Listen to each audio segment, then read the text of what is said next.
Hello, everybody. My guest today is John Oechsle. He's the president and CEO at customer relationship management and marketing automation software provider swiftpage. John has a 30-year track record of building highly profitable and sustainable revenue growth for emerging companies and established global leaders. He's been recognized several times for his involvement in the tech industry. John, you ready to take us to the top?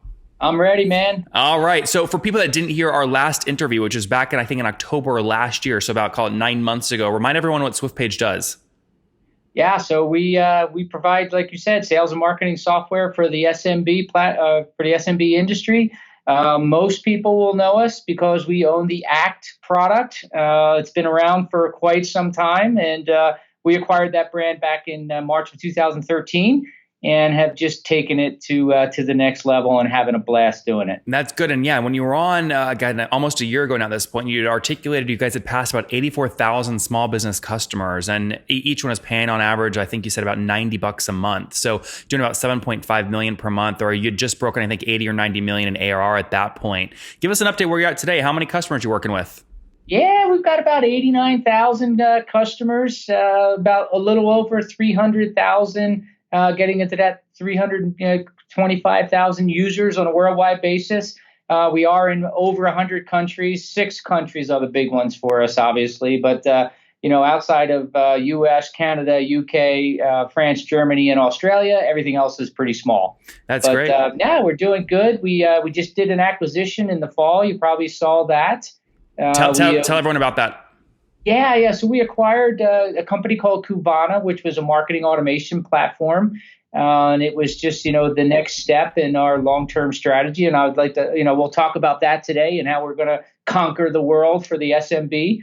It was good. They had a product called Inbox Guru, which we very quickly rebranded it as Act Marketing Automation, put that into the market in the fall. And we just released the next generation of Act, which is what we call Act Growth Suite, which is the sales and marketing platform. So full functioning CRM, full functioning marketing automation, all on one platform, running in the cloud on a subscription.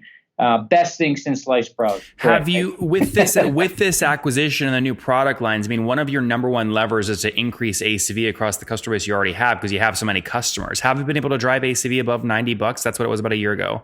Oh my God, yeah. So think about this. Sorry, John, not ACV. I meant ARPU, monthly ARPU. Yep.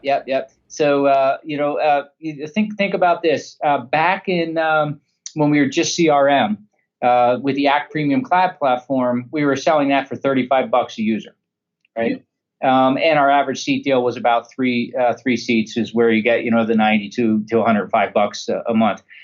Now with the Act Growth Suite, we have 3 tiers starting at $79 a month, $200 a month, and $400 a month. Most of our customers are kind of falling in that center one. So now you're going from that, and you put another seat on top, 2 or 3 seats on top of that. You're basically looking at $300 a month versus $35 a month or $90 a month, $100. So it's basically tripling our monthly revenue MRR. What has been your cross-sell ability though? So when you bought that company in December this year, how many of the 84,000 of your customers you had up to that? I mean, how many of them were able to cross-sell into the new product, would you say? Yeah, so we really started selling this in November and December of last year, and we've got about a 5% penetration so far, right? So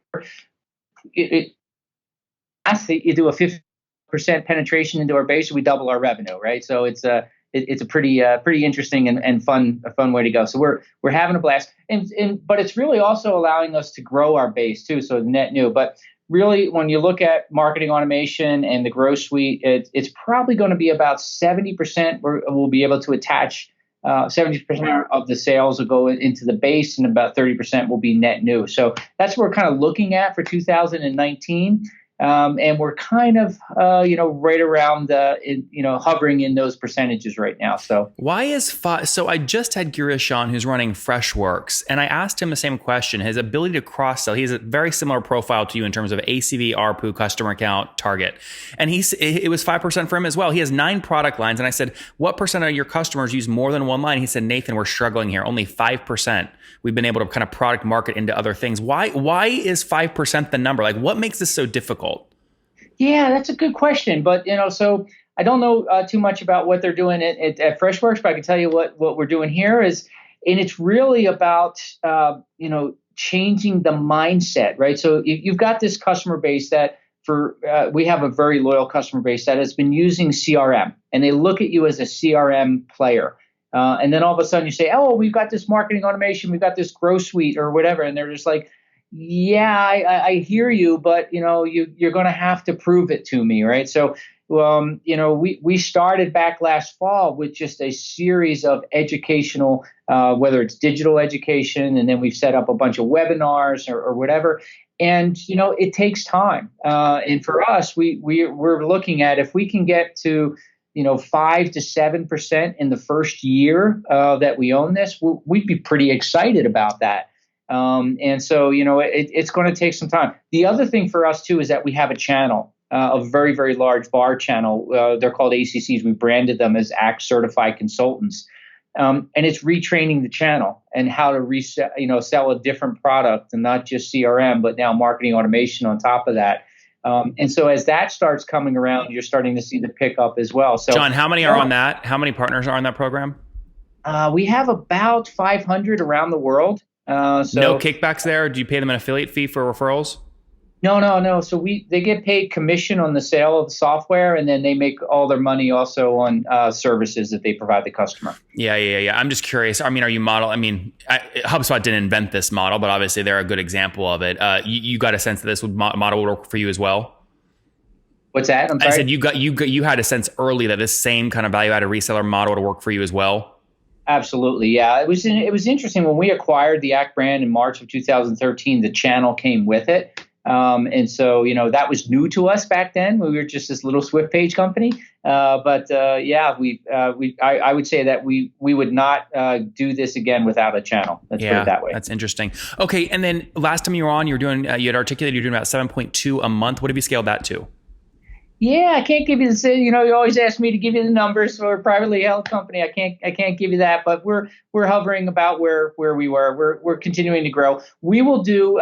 We'll grow our what we look at as contracted MRR, and then at the end of the year, contracted ARR, and we'll grow our contracted ARR in 2019 about just under 30% year over year. So we're going pretty well. So, I mean, you the reason I asked that is because you're about to you were very close last time to passing kind of an important threshold, which is that kind of $100 million ARR mark. Have you passed that already, or no, you're still flirting with it? Still flirting with it, yeah. Okay. You think it'll happen this year, though? We'll see. See. Depends on if I can do another acquisition or not. Yeah. Well, when I think of acquisitions in this space, you are Mr. Acquisition. And I don't want to get into the story again because you've already did a good job articulating on the last episode in terms of how you bought the company back early on with other people's money and then basically sold a piece of it to make back all the money on that. So net, it was basically zero and you basically got a bunch of revenue for free, which is great. But the Kuvana deal of the 89,000 customers you had today, you had 84,000 last time pre-acquisition. How many customers did you basically buy from that acquisition? Yeah, almost zero, right? Oh. So this was a pure technology play for us, right? So it's a fantastic set of technology. We know the owner very, very well. Chad Ruff was the owner. He was also the owner of Sales Fusion and had built that platform. And we looked at this as a technology bolt-on to the platform and really looked at cross-selling that into our base as the real value add there. Mm-hmm. Interesting. I mean, but that hasn't. So looking at just pure ARPU though, right? So last time you were on, you said ARPU was about that $90, which you just confirmed when you were just a CRM product. I mean, if you saw healthy cross-selling, you said you're about 5% right now. I mean, you'd start to see that ARPU kind of sneak up a little, but you're still south. I mean, you were about $90 million of run rate last time you were on. You're still at about that rate. So why isn't the ARPU increasing faster? Like, why hasn't that, I guess, gone faster? Yeah, so I think a couple of things. One is we're still selling a lot of CRM only still. I would say that when we talk about the 5% penetration into the base, is only about 20% of our sales. So 80% of our sales is still in that 35 to 25. We just raised prices on one of our product lines as well. So I think we're getting there. We look at a couple of different metrics to run our business. Number one is deal volume. There's a certain set of deals, number of deals that we want to make every single month. And then of that deal volume. Wait, what is that number out of curiosity? How many? Yeah, I can't tell you that. But and then from there, we want to take a look at that average deal value, right? And so our average deal value is probably hovering in that 1,500. And so now you're starting to see, why is that? Well, it's because your deal mix. How much of that is Gross Suite versus Act Premium Cloud versus Act Premium, et cetera. So every month we're tracking that. We're tracking that average deal value. We will get to where we want to be by the fourth quarter of this year from an average deal value standpoint. What's your target? Is it the 1,500 or is it bigger? The average deal value that we're looking at is about 2,300 to 2,400. That's your target. That's our target. Yeah. And we're hovering down around about that 1,500 range right now. This, I mean, the things that go into making that actually happen, I mean, you have to retrain your own sales force about how to add on the additional, basically, product you acquired from the acquisition. You have to give them a couple of months to get that going again. And then you kind of adjust quotas, adjust things like that to really get it cranking. Do you leverage an inside sales team on a $2,300 ACV? Yeah, we do. Right. So about over 50% of our sales comes from inside sales. And about 40, a little bit, 45% comes from our external channel. So yes, we do have a large inside sales. We have 2 operation centers, one down in Scottsdale, Arizona, and then the other over in the UK, where our inside sales people sit. John, how the hell do you make an inside sales model work at a $1,500 ACV? There's barely enough room in there to give commissions and everything else. Yeah, so no, we make it work every single day, right? So we you think about it's all about volume, Nathan. That's really what it is. If you think about how many calls you need to come in, how many trials you need to come in, how many closes you need to have. That's why we talk about how many deals do we need to have. I mean, we make it work every single day, and it's actually more profitable for us to do a direct sale with our inside sales than it is to do a channel sale. What's the kickback there? Probably 30% commission or something? It depends, right? We have a couple different tiers of our channel. We call them, the upper tier is the diamond tier, and they can get up to 40% on commission on the sale. And then it goes down, 40, 35, 30, depending on what tier you are. And you get to tiers by how much you sell per year. Yeah. And what you're saying is that value at a reseller channel model where you're paying the 30, 40% kickback is actually more expensive than whatever the commission is you pay your own inside sales people. They're more expensive on the start, but because the channel is working with those customers every single day, the stickiness of those channel customers, so the lifetime value is longer than the direct sale. That's interesting. So if you're let's say I went to Indeed.com and I'm signing up to be a new AE at swiftpage, right? What are you going to be telling me? I mean, how efficient do you want to see me being? If my base is going to be, I'm going to make this up, $100,000. Do you like to have your sales reps, make up more than like 5x of whatever you're paying them, or 10x? Like, how efficient do you want each sales rep being? Yeah, 10 to 15x. Interesting. Is where they're going. And like I say, the other thing we tell them was, so we have two types of inside sales. We call them growth executives and growth advisors. Growth advisors are kind of more like BDR type folks. Yep. And then the growth executives are kind of like the closers. And we sit them down and we were like, what kind of car you want to drive at the end of the year, man? And they tell us, and we're like, okay, this is what you need to do. This is how much you need to sell. And we'll keep feeding that beast. And so we've got that. Over the years, since 2013, we have really honed that inside sales machine, and we have got it down to, if we want to bring in another, growth executive, we know we have to increase our marketing leads and sales accepted leads by X, and to feed the beast, right? And so that's all we need to do. So what on a $1,500 a month, or sorry, a year plan? I mean, what does your fully weighted CAC look like on that? Is it a full year of ACV, or is it less? It's less, obviously. So we're sitting in our payback is probably around 8 months. Okay, that's not horrible, right? So if it's a $90 right now, I mean, it sounds like average is about $90 a month, but obviously new people coming on it higher than that. But 8-month payback period, so you're $700 to $1,000, something like that, to acquire. Sometimes it fluctuates, but per month, but anywhere from $500 to $800, depending on the month. And then up to me on the team. How many folks today? Oh my goodness, we're about 200 Swifties strong around the world. We've got, and in addition to that, we've got another probably 70 contracted Swifties around the world. So just getting close to 300. Okay, and what is the when you funding history. So have you raised additional capital since we last spoke or no? I think the last time we spoke, we might have talked about the fact that we recapped the company back in May of 2018, right? I think we talked about that. So SFW Capital is our new partner, and they took out all the existing investors back in May of 2018, and they're actually funding us as we go through what we call our growth era. We've gone through three distinct eras here: the transformation era when we first acquired the companies.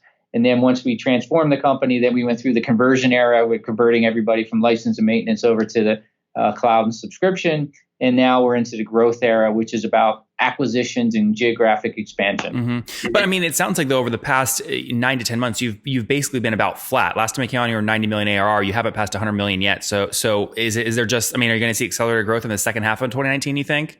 Yeah, we're like I said, we're growing. I think you might have been a little bit off on your original numbers last time, but no, we're actually growing pretty well. Okay. Since my numbers were wrong, then what I mean, are you targeting like a 10% growth? I mean, you're at big numbers now, right? So you're talking kind of 10% annual growth rate, or 30%, or 40? What is it? Yeah, so we will probably grow our recognized revenue by about 10%, and then we'll kind of, like I said, we're going to grow our CARR by just under 30% this year. Yeah, very good. Burning capital or profitable? Oh, profitable. You have to be, right? You're private equity owned, right? Very profitable. No, this is we've really as we've gone through the transformation and conversion era, we've really turned this business around to be a very profitable business. Do you manage around like a profitability line? Do you always like to be like 10, 30%, 20%, whatever? No, actually we don't. We have a certain floor that we like to keep, and then everything else we just put it right back into the business. Can I ask what the floor is? No, I can't give you that. Sorry. Are you paying dividend checks back to the private equity firm because they want to get their money back? At this point in time right now, because SFW just kind of put that in, everything that we do is going back into the business to grow the business. Okay. So they're a very, very good partner to have.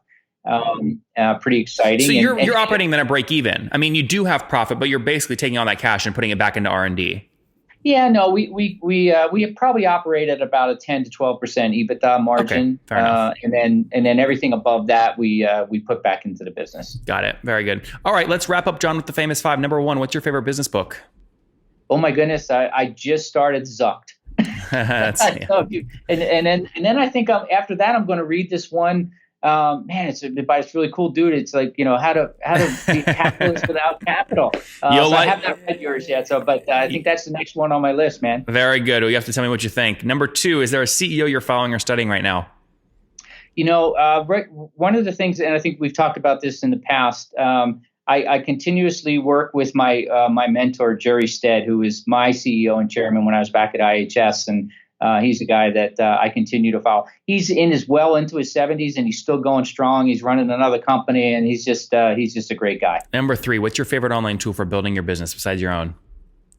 I would have to say that my number one tool that I use all the time, unfortunately, is stinking email. Yeah, yep.